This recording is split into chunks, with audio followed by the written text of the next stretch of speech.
to the SP1200, the blue light bulb, to the board, the engineer's hands, and the limited well of patience. Hallelujah to everybody say ho, amen to all the ladies say ow. Thank God for make money, money, make money, money, and bless every hand that was ever put in the air. In your name, we pray. Some ideas, they shake you out of your sleep like when a toddler creeps. Totality of the deep, the mere thought of an unconscious manifestation carried out with the beat. Positive charged protons creating neural explosions. Time hiccups when fingers and pads touch. Dead air smiles because it knows what's coming. The countenance of the clock claps hands. The choreography of the knot slaps jams. And you be like, who made this? Vertebrae responding to the call so bad to make a B-girl curve the wall.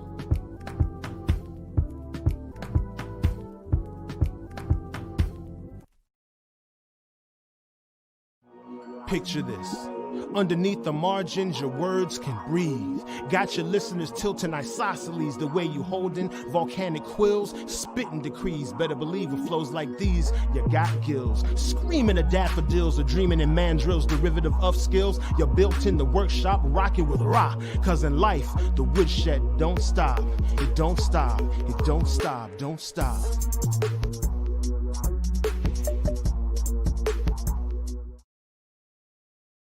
God bless the cipher, the rotation. God bless the beatboxer's lungs, amen for breath control, the smiles that pry open faces when flow goes unbroken, and the smoke.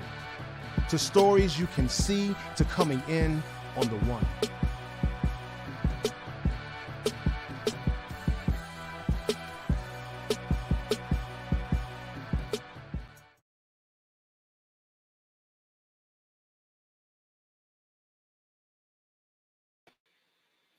What's going on, world? It's yours truly, Mazi Mutafa, here for the third installment of the Alternative Winter Break. I want to say Spring Break. The Alternative Winter Break Media Arts Edition. If you've been paying attention to this series so far, you know that we've already interviewed Piper Carter from Detroit, Bushhead Ed from right here in the DMV, and I'm super excited to have a couple of co-CEOs in the house today. What is going on, Substantial and Rachel? It's Rachelle. But it happens all the time. I get it all the time. Well, I appreciate you correcting me. So no one else on earth will ever need to be corrected again because we all gonna get it right. Rachelle, what's going on? Thank you for having us. Family. Well, I'm super excited to have you all here. If you ever watch me do interviews, I'm always super excited because I am fortunate enough to know amazing people who are doing amazing work. And you two happen to be two of the most amazing here in this DMV area and beyond. For the couple of people who are not familiar with the amazing work that you all are doing in Suitland and beyond, why don't you all just do a quick introduction of who it is that you are and the company that you run? Sure. Okay. So so my name is Stan Substantial Robinson, and of course she's Rachelle. So our company, Substantial Art and Music, basically we are like a multimedia organization, along with also being a consultation company that works with creative entrepreneurs, a lot of small businesses. We help businesses with branding and different things. Also with the creatives, also helping them with their branding and increasing their passive income and finding other opportunities so that a life as a creative is more sustainable, you know. And we've been blessed to be doing this work for about, it was since 2017 is when we launched the company. And, you know, we're just grateful that we've seen the success we've seen and been able to help the artists that we've helped. We also assist with grant opportunities, crowdfunding, things like that, and just a plethora of services that we offer. Yeah, we also offer like workshops. So we go out into the community and basically facilitate, teaching professional development, if you will. Letting the artists and creatives know about different ways to navigate social media marketing, crowdfunding, as Stan had mentioned before, and grants. And then we also do, one-on-one consultations with an artist where we do an assessment on their, social media platform, their presence online, and just to give them, tools and resources to help them, leverage their art and their creativity and share that with the masses. Dope.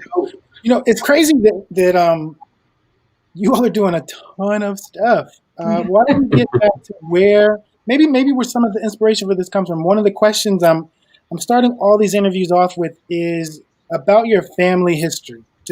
How far back in terms of knowledge of your family? How many generations back can you all go? Oh gosh. Well, I know Stan can go back significantly. Both my parents are originally from Haiti. And so I can go back to my great grandmother, who was a storekeeper, which, for women in particular during that time was not very common. But she was a spicy little woman. She had a store which would today be considered a thrift shop. And so that's what she had. And I was fortunate enough to interview my grandmother, my maternal grandmother, before she passed. And so that's when I first discovered it. And this was as an adult, recently, in the last, within the last 10 years is when I discovered that. Yeah, for me, I'm able to, thanks to her, I'm nosy. Yeah, she's nosy. I call her Black Barbara Walters. She gets all the goods. But yeah, after doing, taking a DNA test and being able to get more family history, I was able to track my family back to the late 1700s in Halifax, North Carolina, for my mom's side of the family. And they have been landowners in that particular area since the late 1700s. And as it progressed, it's not a long history of creatives per se, but but definitely entrepreneurs, people who not just own their land, also use that land to grow a wide variety of crops and raise certain animals and literally, be able to sell that to other local businesses, along with also there's a history of, religious leaders in my mom's side of the family, orators, if you will, preachers and pastors and stuff. So it's always interesting to see how subconsciously different parts of your DNA and different like the spirit of certain ancestors kind of move through you, even if you don't know who they are, Exactly. So maybe to get to your more immediate family, talk about each of your parents. Who are they? How did they meet? What did they do? So for me, my parents, they ironically enough, even though both of them are from Haiti, they knew indirectly, I guess, of each other. Like my mom, she told me that she knew my aunt, my father's sister. They knew each other in passing, and it was actually at the airport when my dad and my father's side of the family were coming to the States. They immigrated to New York, and my mom was at the airport and was wishing. She's like, "Oh, I wish that was me." She was there for another reason, but she actually remembers the day that they actually immigrated to New York. And then years later, my mom also, who just celebrated 50 years being in the States, and also just became a citizen. But it was better late than never. And I was proud to have been there with her, and we studied her civics exam together for several months. And she got to help vote them out. And she got the help to vote this year, which was so crucial. Right. But my parents, they met in New York, in Brooklyn. They, ironically enough, my mom's sister, her older sister, was working at a manufacturing plant, and my father was working there at the time as well. And my aunt was basically playing matchmaker. She's like, "Oh, are you single? Because I have somebody that I think might be of interest to you." And so they met, fell in love, and years later, here comes me. And so I was born in New York. I was born in Queens. And then my father ended up finding a government contracting gig with the State Department and, in and around federal work. And basically we moved to Northern Virginia, and that's where I was raised. Yeah. And so with my parents, so that it's an interesting story to say the least. So my mom, my mom came up to this area from North Carolina, as I mentioned before. And, you know, she actually didn't meet my father right away. She met my father's family. And so in particular, his brother, right, who ended up, my mom and him had a relationship. They had a son who's my half brother and cousin. You know, so yeah, so that happened. And then after years of them being after they split up, she basically you know, she moved on. I was in another relationship, was married for a little bit. Things didn't work out, but obviously would keep in touch with his family. And so she would go to Baltimore, sometimes take the kids up there to see the family. And it wasn't just my brother, it was my oldest brother and my oldest sister, Priscilla. Shout out to Ricky and Prissy. And so anyway, while visiting the family in Baltimore, ended up hanging out with you know, some of the family, some of the aunties, and ended up you know, hanging out also with my father, who was the younger brother. He was sniffing around. Yeah, you know, he was a character, you know what I mean? And so long story short, I ended up you know, coming into the picture. I was born you know, in PG County, Prince George's County Hospital. And yeah, they were together for a while. My father, he did like, you know, I only know so much about certain work he did. I know a lot of the street stuff he was involved in. And then I know at one point in time when my mom and him split up, he ended up moving to New York, and he worked as a chef in a small restaurant in New York for a while. I know a lot more about his street life, more so than his professional opportunities and stuff. But you know, and that's information that my uncle shared with me much later. But yeah, my mom always, as far as I can remember, just kind of always worked in service in terms of working with you know, people with disabilities. She's been doing that type of work for longer than I've been alive. Just always working with you know, adults who suffer from different disabilities, and just did that work for a very long time. Just always was looking out for somebody else, you know, whether it was for her job or in our community. You know, everybody knew her as Miss Louise and stuff. And so but yeah, my father's no longer with us, but my mom is, she just turned 80 this past year in November. So yeah, man. Sounds like a beautiful love story of the reality that love will find a way. Love will find a way. Yes. Understatement. So let's get into kind of your maybe your earliest creative memory. Maybe I'm not sure if maybe it happened in elementary school, maybe it was a class, maybe it was something around writing, but your earliest memory of being involved in something creative. Wow. I know for me, I remember, even though I grew up in Northern Virginia, I would visit New York all the time. And I remember one summer, it was right before, I guess, first grade, and my cousins were always drawing. And I was like, oh, you know, and as being one of the youngest ones, you know, you always look up to your older cousins because they're so cool and they're doing things that, you know, you don't think you're able to do.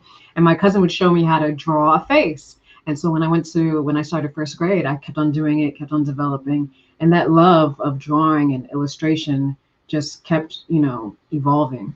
And so the elementary school I went to didn't have a art class or art program. I wasn't really exposed to art in a formal setting until I was in middle school. And I loved it and continued on and continued to develop the art, and eventually was able to attend Pratt Institute.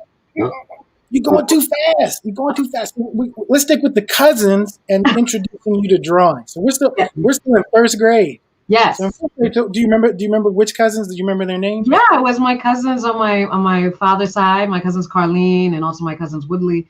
They would draw faces and, you know, portraits or whatever. And so yeah, I would just do like make a U. I'll never forget. They'll tell me make a U, and then you draw the hair, which was basically like, you know, just curls, and the eyes, the nose, and then just developing it over and over and over. And that's how it all started. Do you know what got them into drawing? Because you said that you saw them doing, you were like, I want to do it because they're older than me. I don't know. To be honest with you, I honestly don't know. I think, that's just something that they were already doing. At least, I don't know what inspired them, but I know for me, they definitely very much inspired me to start sketching. It is so interesting how everybody did the same portrait. It was a face that looked kind of like mine. Yep. Right here, and then you did like some hair up here. Hair, yep. Yeah. What about you, Stan? Was your earliest creative memory? Yeah, so as far as art, I just remember my brother, my brother Ricky, being an amazing artist. Like my brother can draw like extremely well.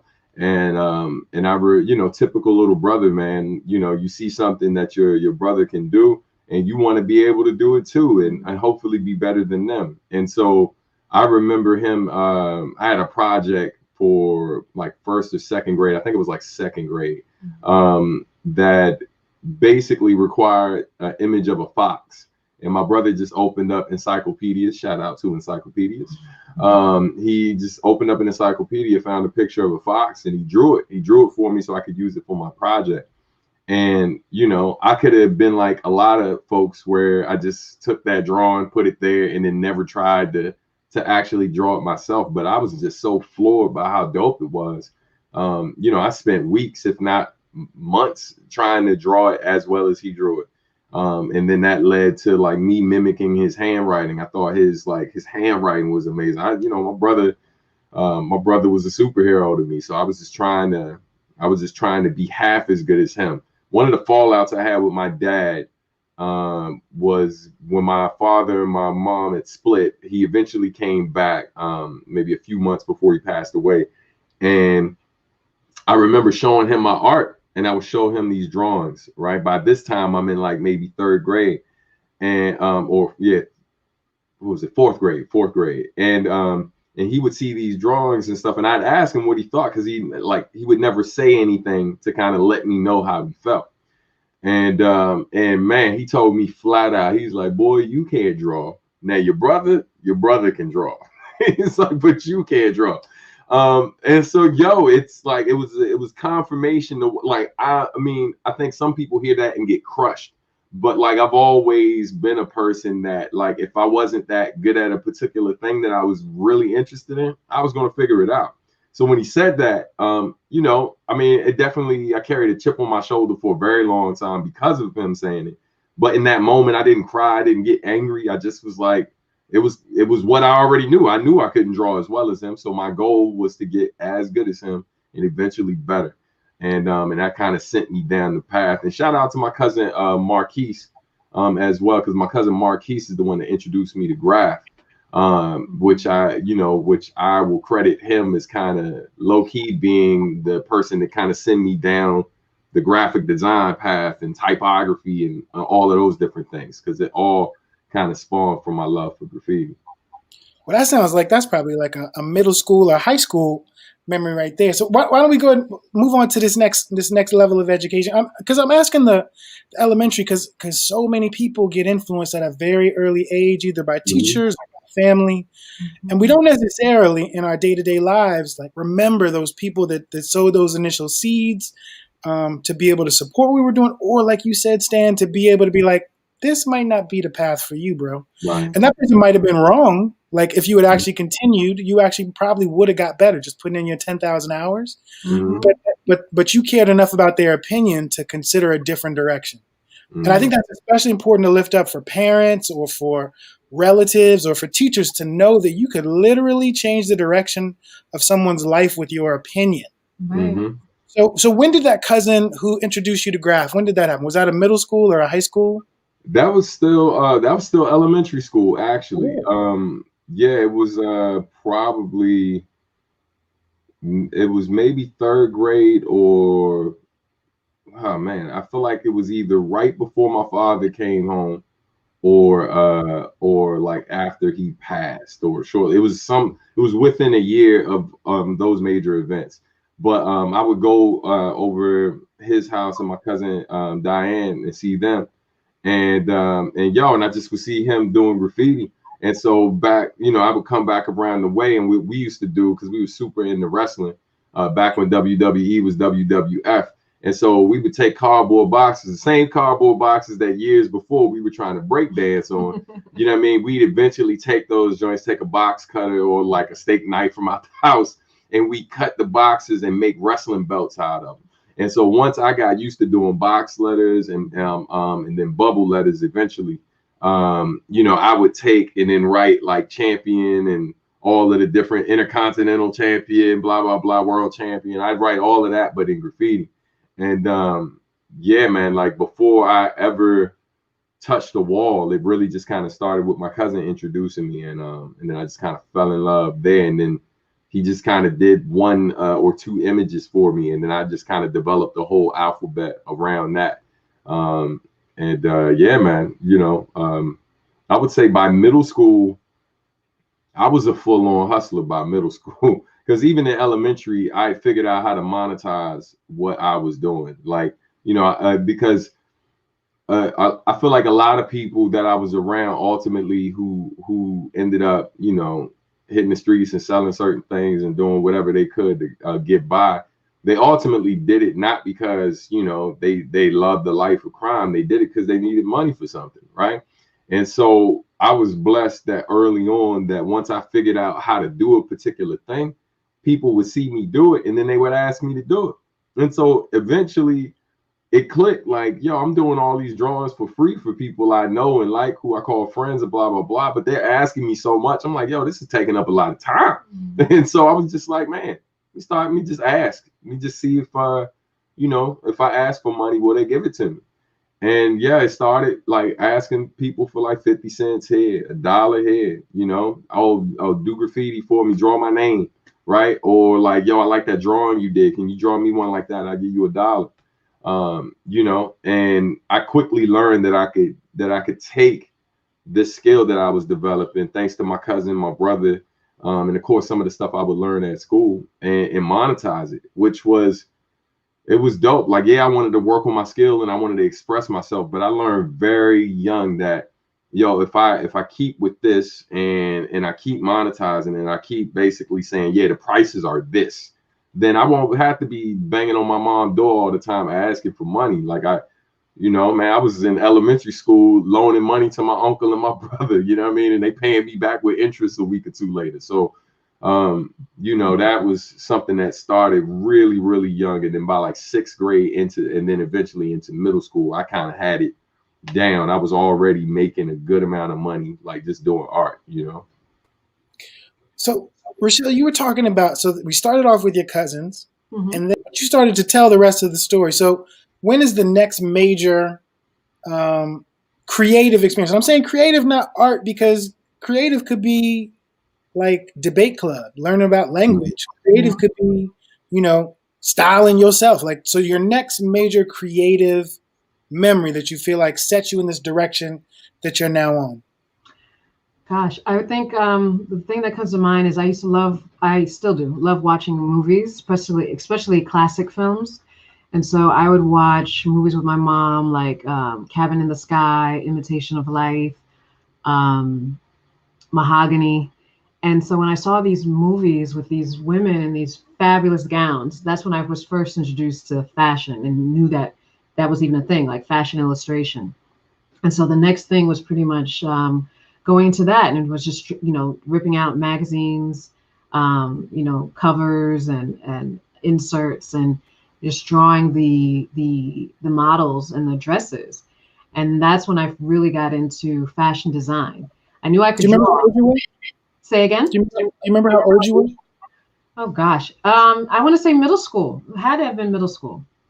Yeah. So I was just sketching and drawing, and that's when I heard about FIT, Fashion Institute of Technology, and that this was a viable career. Of course, when I told this to my parents, they were just like, fashion? Why don't you be a nurse or a doc? That typical Caribbean family, right? Why don't you be a nurse, a doctor, a lawyer? And so, they knew I had talent, so they entertained me and let me, I continued to pursue art throughout middle school and high school, but it was still very much into fashion illustration, illustration in general, portrait drawing, still stemming from, what I learned in elementary school. And one of my cousins, actually, we were very fortunate. My father had purchased an Apple II GS computer, and my cousin, not having, as far as I knew at the time, not having any graphic design knowledge, but was able to do, Batman was big. Batman had just came out, and he was drawing like on the computer Batman, like the Batman symbol and caricatures of Batman on the computer. And so from there, I was like, oh, this is awesome. And so when my school, I was very fortunate to go to a school in general that had a very strong arts program. And they actually did have a computer graphics design class. So I was very interested in that, stemming from that summer that my cousin came over and was doing graphic design on a computer. So, Yeah. What about you, Stan? yeah. Next major occurrence. P.S. Shout out to WWF. Back when we still thought wrestling was Right. Yo. It's too real. Right. Yeah, man.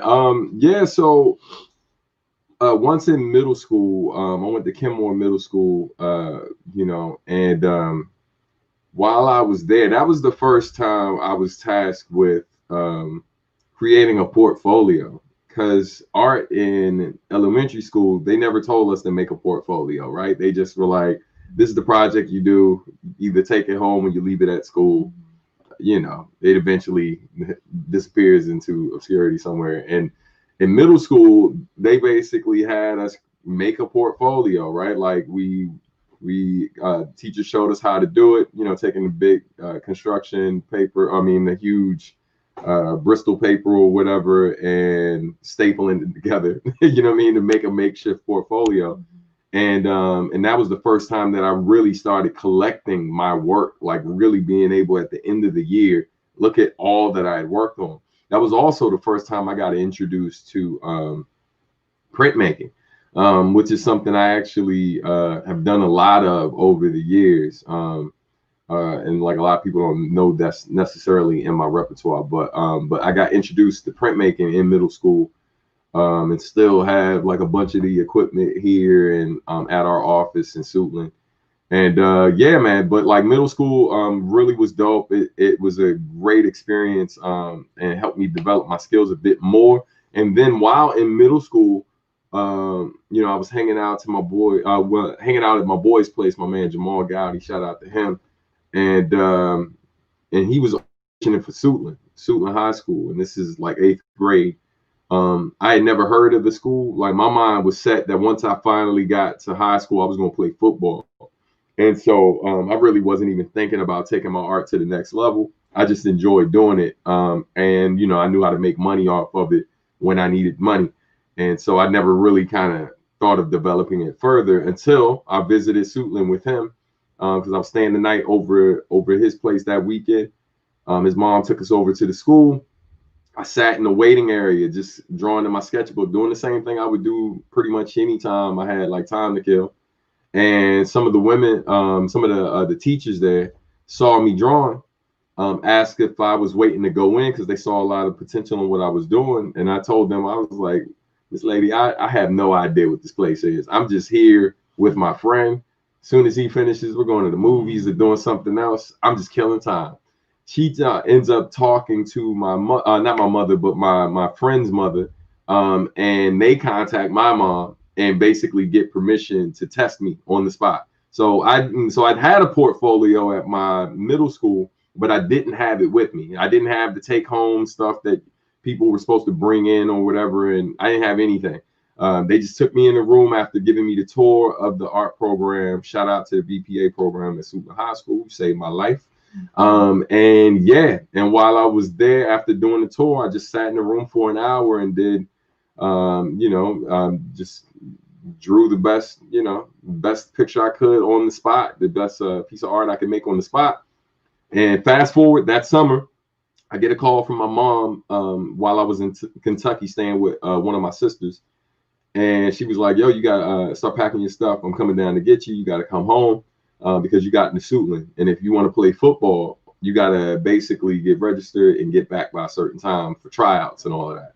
And so that should let you know everything, right? Like about how much I cared about art at that particular time. That my mom didn't call me to tell me I got in the art program. She was like, yo, if you want to play football for Suitland, you need to get back and blah, blah, blah. So so I did just that. As soon as I got back in town, I called my boy Jamal, who's my best friend. I called him and was like, yo, dog, I got into Suitland, man. We're going to be going to school together. It's going to be like elementary school all over again. Because that was the last time we were in school with each other.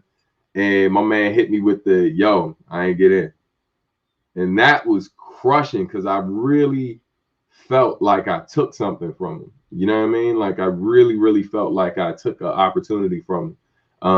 You know, and I eventually kind of came to the conclusion that this was the path that I was supposed to be on. You know, there was some luck and chance involved, absolutely. But you know, this was the path I felt like I was supposed to go down, and art had always been present throughout my life. And so it's a classic situation where, you know, you stay ready, you don't have to get ready. You know, I just happened to be in the right place, and they asked me to do something that I did all the time for fun and money. and it literally changed the trajectory of my life. So I'm forever grateful to him, my boy Jamal, and also that program at Suitland, you know. You know, it's interesting. Of the people I've interviewed so far, you all are the first to not mention any teachers so far. Everyone who's been an influence on you as a family member or a close friend. I wonder, so because we're at this high school phase, are there adults who you feel like you can credit with either supporting your vision, being able to offer some forms of guidance in pursuing your creative endeavors? Yeah, I think definitely when I got to high school, and was preparing for your portfolio, and teachers exposing you to different art schools and portfolio review programs that are available that were upcoming. And so I had a photography teacher, Mr. Nelson, who was very instrumental, who was also a working artist. He was an elementary school photography teacher, but he was also an artist in his own right. And, you know, we had, you know, a lot of teachers along the way that did assist. It's different for me. Like unfortunately I don't know all of their names, but they were very much active in helping students hone their skill and also exposing them to different opportunities that were out there. Like at my school, we had ceramics, we had graphic design, computer graphics, we had drawing. We had an AP program for art. And so those type of opportunities exposed me to different schools that were out there. I mean, I was fixated on New York. When I was thinking of college, I was fixated on New York because I knew New York was the fashion capital of the world, and was fixated on FIT. Unfortunately, I didn't get into FIT, and how I got into Pratt was actually by chance, because when I attended a portfolio review at Corcoran. Was it Corcoran? Some people went to Corcoran, some people went to Micah. Yeah, so I went to Corcoran, and I had heard of Pratt because my uncle actually attended Pratt back when it was primarily a liberal arts school in engineering. Yeah. And so I didn't even think about it because I was like, I'm not interested in being an engineer. And so Pratt was actually on site, reviewed my portfolio, and literally I almost passed them, but because I knew of the name, I was like, oh, okay, Pratt, my uncle went there. I didn't know they do art. Let me just, see. And sure enough, based on that portfolio review, a couple of weeks later is when I received my acceptance letter. Again, I was still fixated on FIT and didn't get in, but I was like, okay, well, it's Brooklyn. It's still New York. I'll take that. Brooklyn is in the house. So, but yeah, I mean, definitely teachers were instrumental in helping, providing guidance. But I think the folks that were most impactful were, at least for me, was my family. Yeah, for me, I would say, there were definitely teachers when I was younger that had impact on me. Probably the one I think of the most is Miss Hall from my elementary school. But it wasn't necessarily kind of related to the arts or anything like that. She just was one of many strong, encouraging, no nonsense Black women that just took care of me like I was hers. You know what I mean? And there was no shortage of that in my life, and I'm forever grateful for that. So shout out to Black women, y'all the best, the real MVP. None of us are anything without you. Literally none of us. You know what I mean? Like the whole world. So yeah, but it wasn't until high school, man, like where, like, you know, I mean, I can pinpoint certain teachers throughout my journey that absolutely said certain things that kind of sparked other things, but not necessarily the creative side of me. But high school, because I was at a performing arts high school, that, man, like I can name almost the whole art department, bro. Like I know all of their names because the significance they play in molding me. Because this is also, you know, I'm a young Black man living in PG right outside of DC. You know, around the time it's like, or not too long after, or around the time it was the murder capital, who was going through a lot of crazy experiences in my neighborhood and just seeing wild stuff all the time. And so the art department at Suitland was an escape. Like it was, man, it was like an oasis, bro, of just amazing talent. And it's just like, yo, I felt free when I was in that department, and I wasn't in my neighborhood, I wasn't in my home, I wasn't wherever. I felt like I could truly be the person I wanted to be. You know what I mean? You know, I had people I could talk to about the things that made me nerdy or whatever, that I didn't have the luxury of kind of being too expressive about that stuff in my neighborhood. You know what I mean? It's like, unless I felt like fighting, you know, and I had no problem with that. But like, it's just like, yo, sometimes it got tired. You know what I mean? You got tired of fighting to be yourself.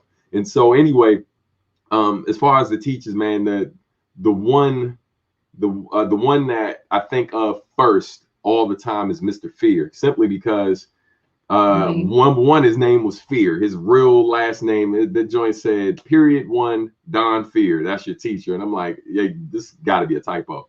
And yeah, that was his name. And Mr. Fear, man, like he was my photography teacher.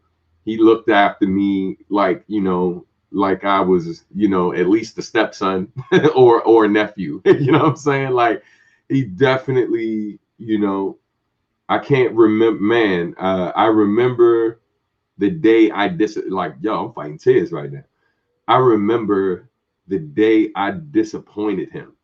I remember that so clearly because I had so much respect for this man, because he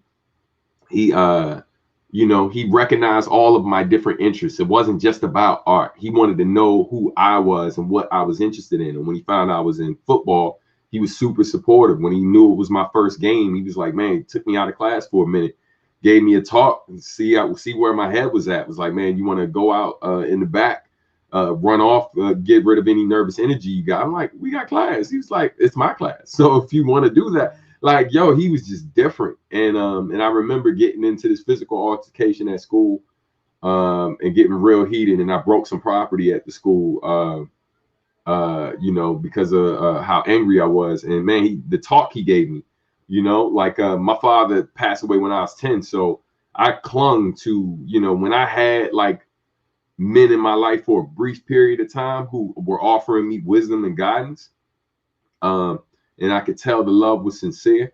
Yeah, man, I clung to that, you know. And he was the first white man that I had that experience with. I definitely had a few Black men in my life who treated me that way, but most of my experience with white men were sometimes in the school, but oftentimes police officers in our neighborhood. So yeah, so I had never been in the presence of someone who was that warm and concerned with my well-being and my growth. But him, Mrs. Kanashiro, was an amazing teacher. I don't know about her politics. I feel like nowadays she might have been a Trump supporter, but she was nice. She was real nice, but she would say some stuff sometimes. It was just like, I feel like you walk that racist line, you toe it. But she was, I'm sorry, I probably shouldn't have did that to her. You know what I mean? I'm partially kidding, but there were definitely some moments where she'd say some stuff that was questionable. But shout out to Miss Doty, Miss Surratt, Mr. Prince, Was the only black male teacher there. You know, Jesus, man, I can keep going, but I'm not. Look, yeah, man. Shout out to this CVPA program, the visual performance program at Suitland High School, yo. Like, yeah, greatly appreciate I was it. gonna ask you about football, but I know we got limited time. So, did you play all 4 years? Nah, I played 1 year, and it's great you came back to that because I actually broke my drawing hand. You know, during my year, and I'm at a school where the only reason why I'm there is because I got accepted into their art program. So, you know, like with that program, you couldn't drop under a certain average. Like if I dropped below, I think a 2.0, they would have put me on academic probation, and I ultimately would have been put out of the school. And was it Mr. Fear who told you? No. Oh, the teacher name who I did not say, the GOAT, Doc Thompson.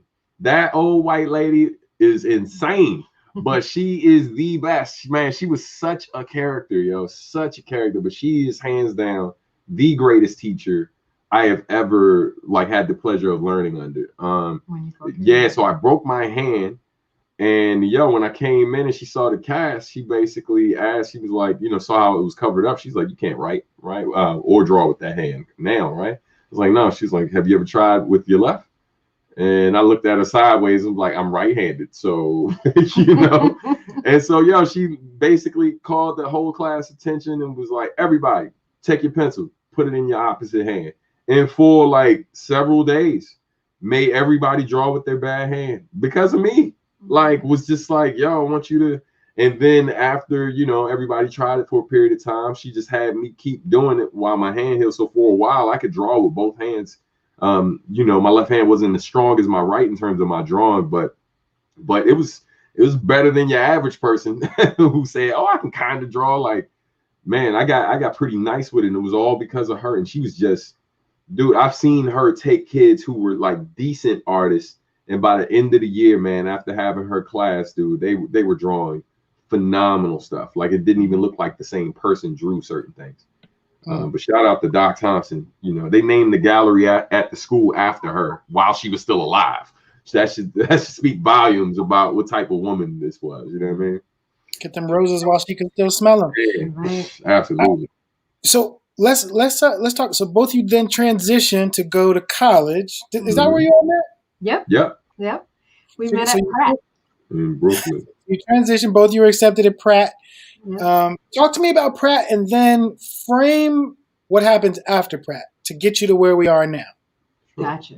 So so we were in Brooklyn in the late 90s, which I think was the best time ever. It was right before gentrification took a strong hold in Brooklyn, well, New York City proper, period.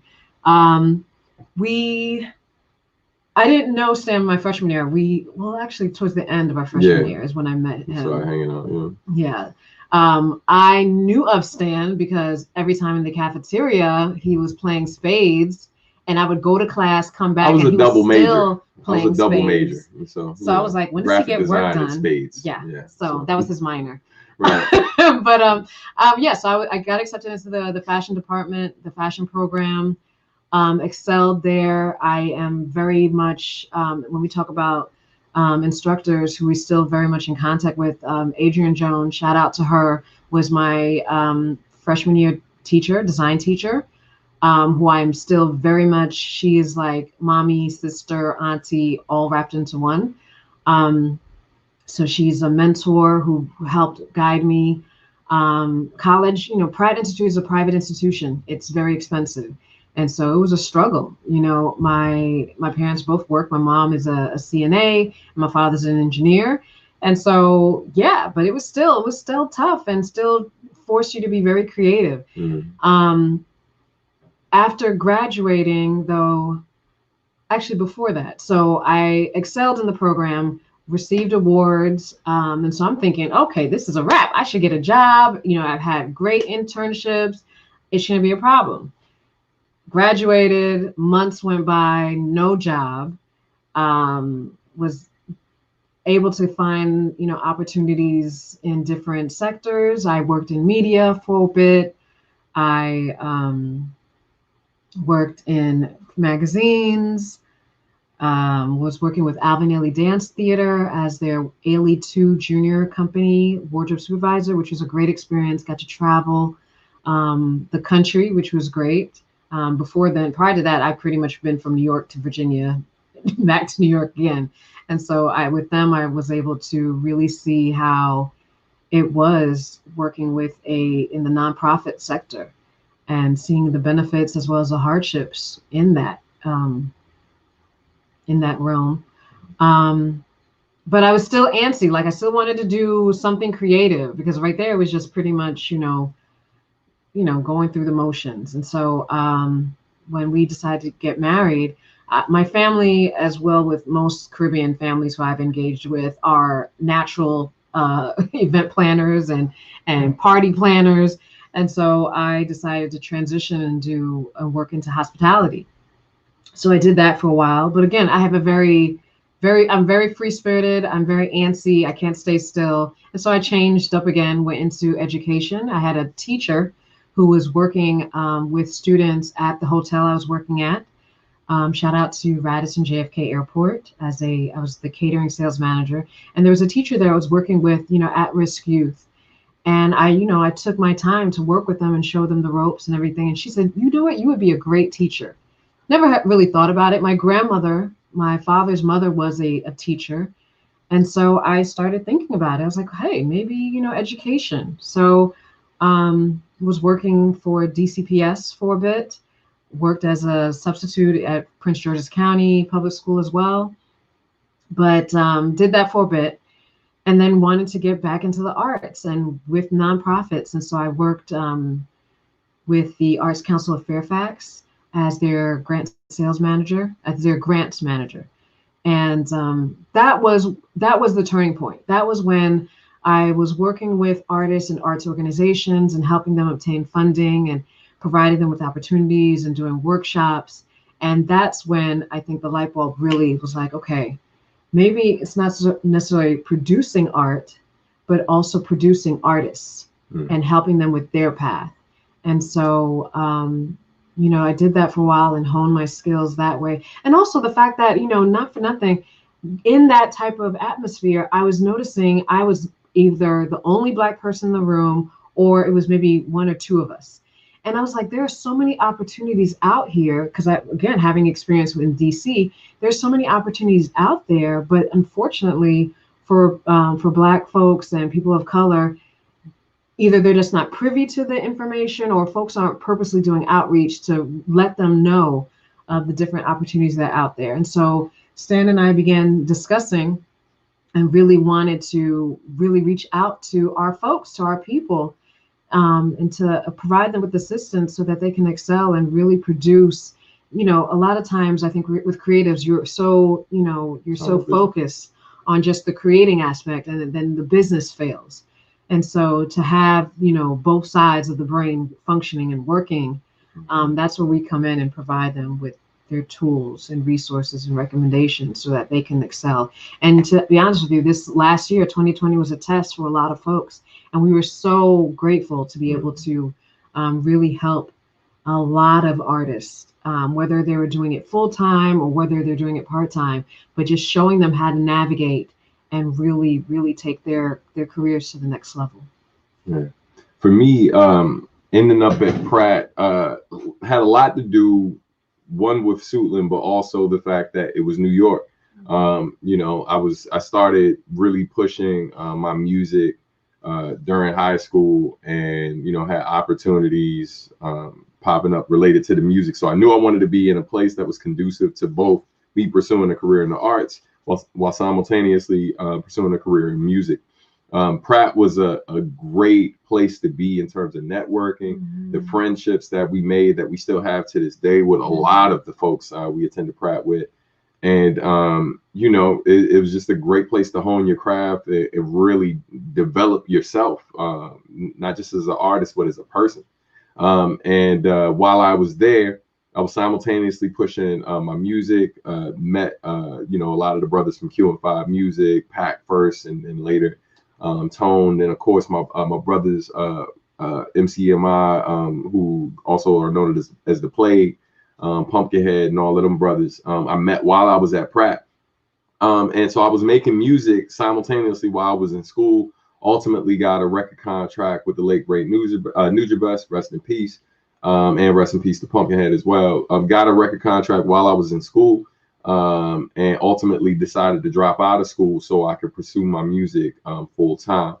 Through that period of time, had a lot of like dead end jobs and stuff that just kind of helped, fund the day to day. But ultimately, after some time passed and we decided to relocate from New York and come back to the DMV, all of that knowledge that we accrued, that we just kind of gathered being in New York, and then also traveling outside of New York and working with the companies we had worked, just had a lot of information. And so when we got here, we're networking, we're meeting different people. And we just always found ourselves like helping out our friends. Yeah. And what was super dope is just like our friends just aren't like, some of our friends are just people who kind of, they dabble with this stuff. But a lot of our friends are already professionals, like from like artists who are Grammy nominated or artists who've hung in like, major galleries or worked for major companies and stuff. But people were just always asking our opinion on different things or trying to figure out how we managed to get certain opportunities. And so when there was some uncertainty with a job, my job in the school system, because I did a lot of youth work over the years, worked in education heavily with Covenant House, Washington, and Baltimore City Public Schools, and then also Prince George's County Public Schools, and different programs in DC. I just basically was like, how can we take all of this knowledge and put it into one place and be able to offer the community something that'll be beneficial, and at the same time be able to provide for ourselves and be our own bosses and build a legacy, right? Like have something that we can use to help our family also while helping our community. And then simultaneously, when our daughters come up and, when the business is still going and thriving, they want to take this on, right? Because, it was just important to have that. And so this company has allowed us to do so much. And we had one vision for it. We thought it was really going to be developing programming and stuff and related to the arts and with youth and bringing in teaching artists and things like that. And we still do a little bit of that, but consulting just kind of took over and became the main thing, where it was really just people wanting to sit with us for an hour or two, just to really take a hard look at what they were doing and then offer them some real advice. And we've been blessed, man. Like we've been blessed that we've been able to bless others with the knowledge that we've gained, and most importantly, been able to back up the talk with actual results. Seeing artists like see their numbers go up so high that they saw like nearly 10,000% growth, and several of the artists seeing it growth in like the hundreds or whatever in terms of percentage. So it's been dope, man. It's been really dope. Ultimately, like their success is our success. Yes. So to see them, we work with individual artists, performing artists, visual artists, even creative entrepreneurs, and so it's been a blessing. Yeah, man. Yeah. Do both of you work on the podcast together? Yeah.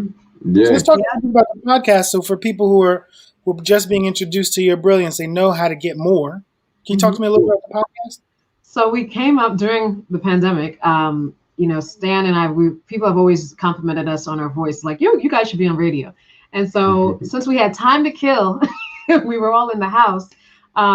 We decided we want, our friends are dope. And so we would like to talk to our artist friends and to have them share their creative journey, but also to find out more about, their backstory. For a lot of us, we know each other, in passing, and, we might hang out, but we don't know their creative journey, their creative path. And so we just developed our podcast called Artistry. and artistry is a play on words of where art meets industry. Mhm. And so we discuss with artists, visual artists, curators, performing artists, and basically they discuss with us, their creative journey, as well as the business side of things, the business side of the arts as well, depending on their specific medium. We kind of pry a little bit, right? Like, maybe ask some questions that will bring in people who might have been interviewed or oftentimes don't get interviewed, right? But are very successful in their own right. Most of the people, I think almost every artist we interviewed this past season, they're all full-time creatives. And so, just really pick their brain on what their journey was, and then and how they've managed to grow successfully. Sometimes talk to them a bit about money and like how they have been able to like fund what they do, like how much of their income is passive versus something else. And just, different things just to get other creatives listening to a show that kind of lifts the, lets you see behind the curtain a bit. Because a lot of times for artists, people just see the end result. They don't necessarily see the process. Nowadays you're seeing more of it because of social media, but the boring stuff, right? Like the, people listen, I don't see it as boring, but I think a lot of times people want to be entertained more than they want to be educated. Right. And, but, although I think that's changing because of the pandemic, I think it's forced people to slow down a bit and sort of appreciate the process. And so that's what I think you're seeing more so now than ever before. No, I agree. So I think it is changing. One last question, and I used to ask this question all the time when I'd have people on PFW who I knew were parents. I wondered, how do you think being parents who are, in Stan's case, hip hop, in Rachelle's case, creative or focused on visual arts, how do you feel like being artists that are parents impacts your parenting? I think it forces you to be creative. I mean, you definitely get to use those creative juices when you're trying to convince your child to, like, we have a 12-year-old and we have a 3-year-old. So one is in middle school, another one is we're struggling with the potty training. So it forces you to be creative. It allows you to really talk with them more and really have very open conversations. Whereas I think a lot of that also has to do with just our upbringing. It's like, okay, what we lack, we now are trying to provide for the next generation. And I think that's probably universal for anybody. But like arts and crafts. I love doing arts and crafts and doing, having that both for my 12-year-old and my 3-year-old. Where we sing songs or we'll dance, and not to say I think anybody who's not creative wouldn't do those things as well, but you really enjoy it and it forces you to be creative. Like, okay, we don't have this supply. Okay, what can we use instead? So it basically teaches you to be inventive and explore different techniques and different things. Even though if you get a different outcome, I think we're open as parents. It's like, you don't necessarily have to do it our way. We're going to show you what we think, but hey, whatever makes it easier for you. Yeah, that's very true. And the other thing too is like we get really unique experiences because of the type of work that we do and because of the background that we have. So allowing our children to embark like on those journeys with us, right, and experience these different places.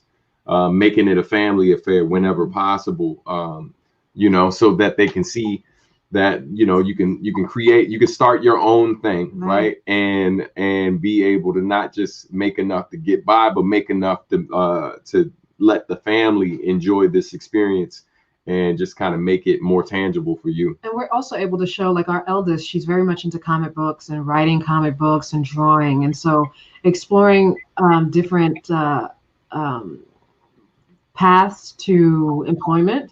If I told my parents, I want to be a comic book writer, what? Is that even a thing? So I think for her, And she embraces it. She's like, yeah, she thinks that this is something that she can do. Like, Yeah. oh, I can have my own business. So I can be a writer. I can be, something in creative. Yeah, and we're not just showing her the end result. Most people just see the end result. Right. Like a lot of times we're watching things with her or taking her to places where those professionals are there, right? Or like we're sharing these things where she can see what the writer for this particular comic book looks like, or what the artist looks like. And being able to see yourself in these people and hearing what their journey is, just like this show right here, allows you to hear the journey. And then people start to make connections like, oh, that's similar to my experience. Oh, so I could possibly do what they're doing or something similar or whatever, We're easily the coolest parents around. We really are. Yeah, I mean, we are. I think we're cool. Every parent goes through the same thing. You're cooler the smaller they are. Right.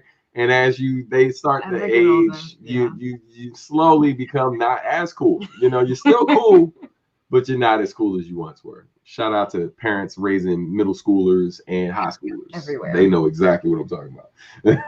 Well, I definitely want to thank both of you for being a part of this hour. This has definitely been a journey to learn more about both of you. Do you want to share socials or websites, particularly for your project in Suitland? Yeah, so we're on social media at Sub Art and Music. Our website is subartandmusic.com. What else do you want to add?